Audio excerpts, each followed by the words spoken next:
Hello, everyone.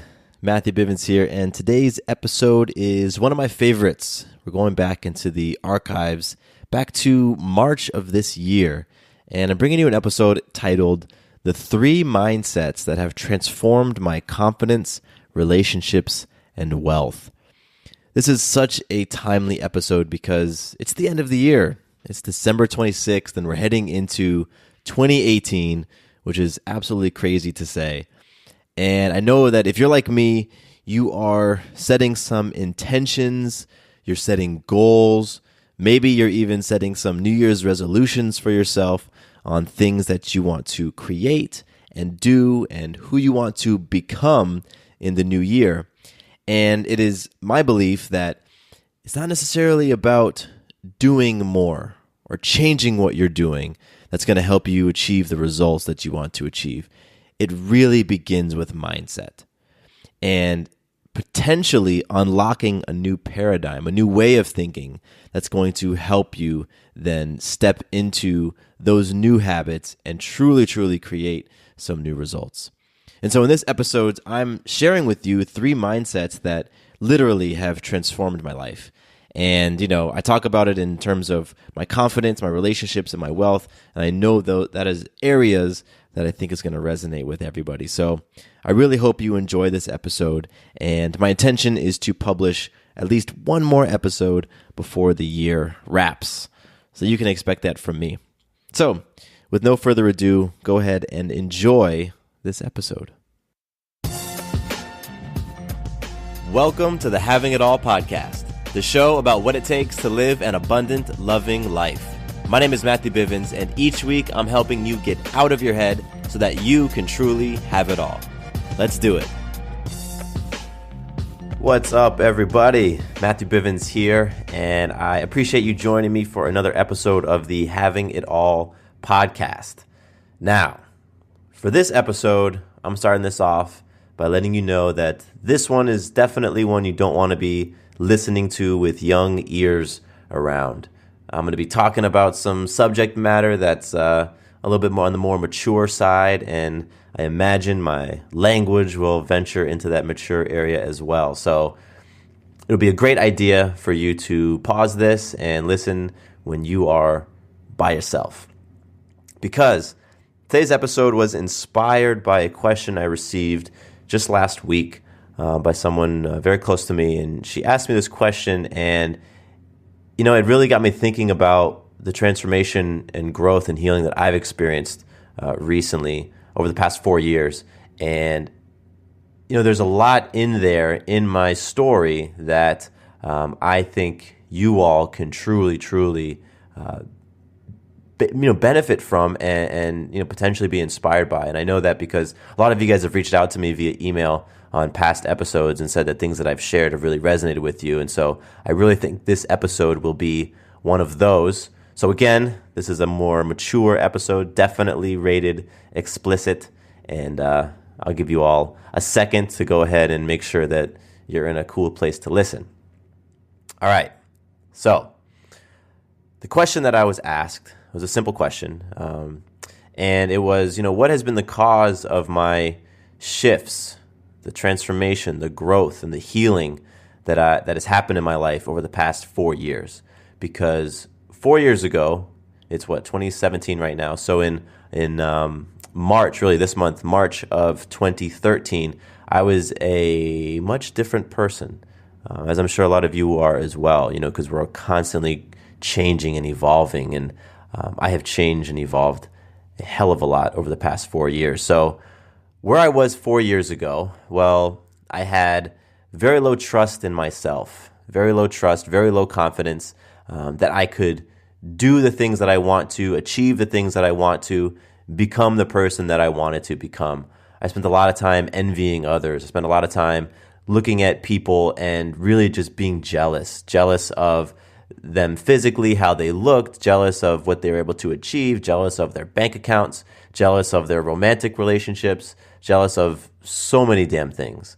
And when you're in that place, you don't form a very empowering or positive self-image. So my self-image was really damaged I think physically I had this mask of physical confidence. What I mean by that is that on the outside, people would see me and, they assumed that I was a very confident person. I was somebody who exercised a lot and I was always fit and in shape. And, that's kind of how they perceived me. But internally, man, I judged the shit out of myself. Like I said, I was constantly comparing myself to other people. I was never big enough. I was never strong enough. And I'm biracial, and that played a part in my identity when I was young. Having people ask me questions like, "What are you?" My dad's black and my mom's white, so I kind of have this coloring in between. But I always was feeling like I was never dark enough. I always wanted to be darker, and that stuff messes with your mind, and it warped my mind. So I had that going for me. I was completely financially immature, and what that looked like is that I was scared and really avoided anything that had to do with personal finance. I was afraid to look at my bank account. I was anxious during any financial conversation. I had debt and I didn't know what to do about it, so it just kept accumulating. I kept gaining or opening up new credit cards and spending the money. I didn't know anything about budgeting. I just avoided all of it. And that contributed to my scarce mindset. I never felt like I had enough money. I never felt like I made enough money. I never felt like I was able to make money. I just felt like I was a person that was going to be struggling for their whole life. And all of these things played a part to impact my relationship. And so 4 years ago, I was with Sarah, who's now my wife. And, we were dating at the time. And I think our intimacy would be described lukewarm at best. We kind of had this lukewarm bedroom romance, and both of us were bringing into the bedroom, into the relationship, bringing our fears and our judgments and our critical self-talk. And they just didn't, the sparks weren't necessarily there. And yet we were very much into each other. We loved hanging out with one another. We considered one another our best friends, but there was definitely things that just weren't popping like they are now. Now that's where I was. That's what my life looked like 4 years ago. And now 4 years later, crazy shifts have happened. So, I'm going to say this with humility, but I have an insane amount of confidence right now. And that confidence really is flanked by, like I said, humility. So I've come to understand things about myself, how I operate, what I'm capable of, things that I never knew before. I realize that I'm stronger, I'm smarter, I'm more resourceful, I'm more kind, I'm more compassionate, I'm more passionate, I'm more sexy, I'm more courageous than I ever knew was possible for myself. And I also realize that I don't know it all.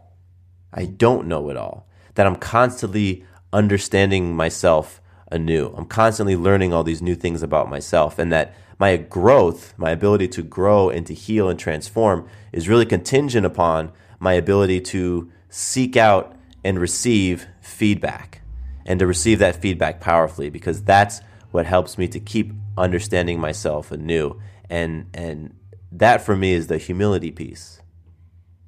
And what's also shifted is that the relationship that I have with Sarah, now my wife, it is beautiful. It is strong. It is passionate. It is loving. It is trusting.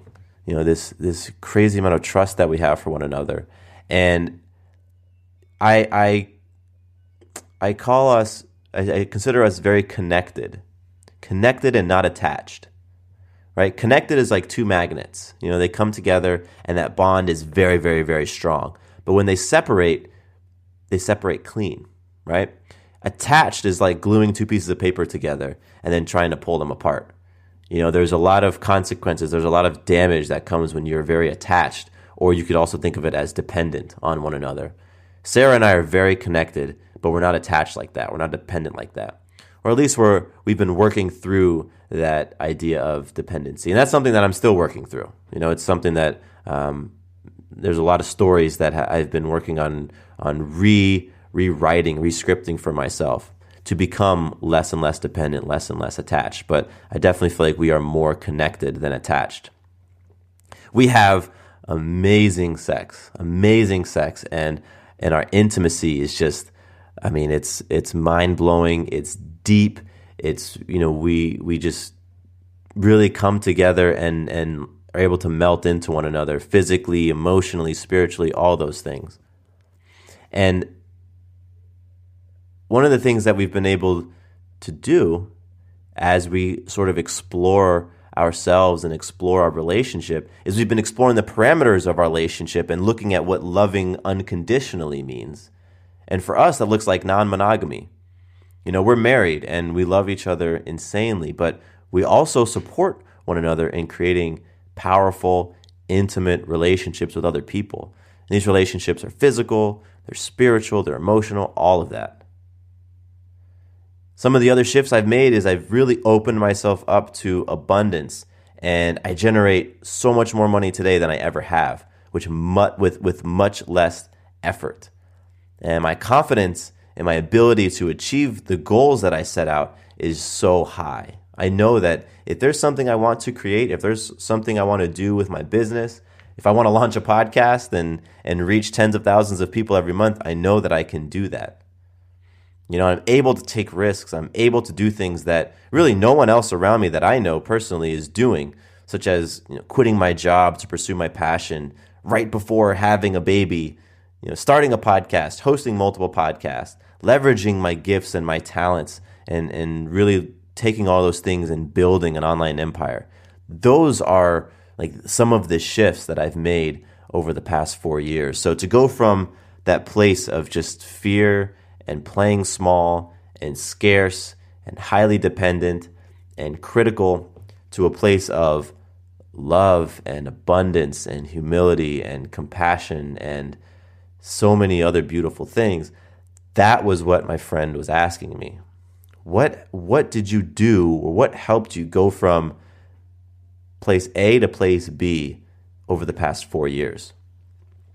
And so I'm going to share with you what I told her. I'm going to share with you the things that really, really helped me. And there's three main things that helped me to shift and evolve, transform, and heal my life. The first thing is that I understand what choosing love and choosing fear feels like. I understand what those two things feel like because I spent so many years of my life choosing fear. And what I mean by that is that I would be at a crossroad. I would be at a point in my life where I had two options. One option scared the shit out of me, terrified me, intimidated me, and made me feel anxious and nervous. The other option made me feel comfortable. Comfortable because it wasn't a threat. And so many times in my life, I chose that comfort. I chose that non-threatening path. I chose the path that allowed me to be in my ego, that allowed me to be in my fear and not have to be tested. And I did that again and again and again. And I even recorded an episode. I published it, I don't even know when, a week or so ago, about this, about that moment when you have that choice and you can choose fear or love. So many times I chose fear. And every time I chose fear, I always knew that I was choosing the fear, and I always felt like shit afterwards. Because I knew that I was letting myself down. Because I knew that I had given up an opportunity to grow and to really see what I was made of. So having done that so many times, I knew what it felt like to choose fear. And I also knew what it felt like to choose love. Because this, sprinkled within all those fear choices were times when I did actually, step up and be courageous and choose love and do something that made me nervous, but I would do it anyway. And that leads me into the second point, and that's really knowing that growth and power and transformation is on the other side of stepping into your fear. So for me, every time I would make the loving choice and say, you know what, I'm going to do this thing because I know that on the other side of that whatever the nerves are, whatever that fear is, I know that it's going to be sweet. I know that I'm going to feel amazing. I know that I'm going to be energized. I'm going to feel more confident. And that's what happened every single time. every single time I had an opportunity presented in front of me where I started to sweat or my heart started to pound, and I stepped into it anyway, despite all those things. Every single time, first of all, I always survived, right? It wasn't like I died. Nothing totally defeated me. I always survived. I always learned something, and I always was like, wow, I was able to do that. I didn't think I could do that, but I did. It wasn't as bad as I thought it was. That's the second thing. So again, the first thing was understanding what choosing fear and choosing love feels like. The second thing is knowing that transformation always lies on the other side of that fear. When you have that fear, when you're scared of something and you move through it anyway, there's always transformation and growth and healing that lives over there. The third thing is what really does it, because the third thing is what actually moves you, actually gets you into action. For me, that was growing some balls and deciding that I was going to step into the fear when it came up. Ladies, it's growing some ovaries and saying, you know what? I don't care if that makes me scared. I don't care if that intimidates the hell out of me. I don't care if I don't know what I'm doing, if I've never done it before, if I have no examples of it succeeding. It doesn't matter, because I'm going to move through this anyway. Because I know that these nerves that are coming up is just energy. It's just my thoughts. It's just my stories. And I have an opportunity to shift those. I can shift them by stepping into this, stepping in powerfully, being courageous, being bold, taking that risk, and doing it anyway. And that has been one of the biggest, I think, mechanisms of my shift over the past 4 years. It was just telling myself that, you know what, when you feel nervous and scared, you're going to move into it. That's a sign that this is a thing for you to move into. Those nerves and fear are just presenting themselves as an opportunity. And I decided that, you know what, I'm going to start taking those opportunities. Because I was tired of feeling jealous of other people. I was tired of looking at folks and just daydreaming what life would be like if I was them. I was tired of that feeling of shame and guilt when I chose to succumb to my fears and I chose the easy path. I was tired of playing small. I was tired of not being confident. I was tired of all of that stuff. And that's what led to the shifts in my life. So I'm sharing this with you because if you're listening, I know that you're inspired to play for your greatness, whatever that looks like, to become the greatest version of yourself. I know that you are inspired to shift some of that disempowering self-talk, to quiet that inner critic, quiet those voices that tell you that you can't, or that you aren't good enough, or that you aren't enough, or that people don't love you, or to quiet all of that and to replace it all with love and power and peace. I know that you've had plenty of circumstances, just like I have, to face those fears, to face those demons of yours, to go up against them. And I imagine that you stopped and didn't, and held yourself back from time to time. And all I'm saying to you is that there is such sweetness on the other side of stepping into those fears. It's not easy. It's not easy. If it was easy, everybody would do it. If it was easy, everybody would have that confidence with the humility. Everybody would be abundant. Everybody would look at things through a lens of love. Everybody would show compassion. Because getting to that place is not always easy. I don't know anybody who is those things and who had a very sort of simple road to getting there. At least my experience, for me personally, it wasn't. And it's because again and again and again, my ego got confronted.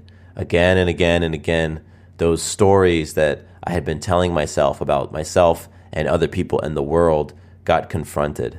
Again and again and again, the paradigms and the constructs that I had made about how things work got confronted. And I had to constantly look at them and say, okay, is this creating the life experience that I want? Is this belief that it has to look this way? Is that creating the happiness and the peace and the joy and the love that I want to experience?